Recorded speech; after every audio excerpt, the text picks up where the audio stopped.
In order to solve this question, we need to know the general expression for a straight line, which is y equals to mx plus c, which is also often called a slope-intercept form of a straight line.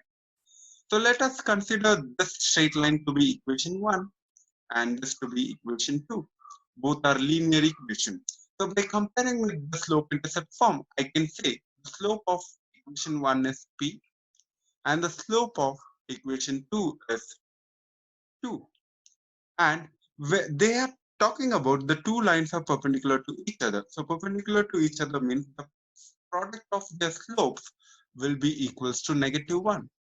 So in that case, by substituting these values, so p times 2 equals to -1.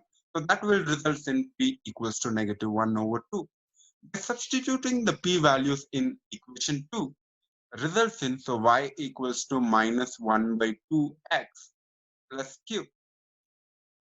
And the next information what they're talking about is two lines intersect at 2 comma minus 3, which means they have a common intersection point at this point is 2 comma minus 3, which means if I take line 1 as my equation 1 is also passes through this point. So whenever a line is passing through some point, I can substitute this point in the corresponding x and y coordinate values.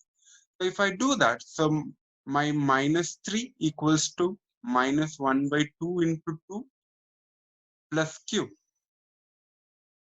So from here, I can get the value of q. So 2 and 2 will get cancelled out. So -3 plus 1 is equals to q. So which means q is equals to -2. And since they're asking for the value of p into q, so p into q would be -12 times -2, which is nothing but +1. Option C should be the answer.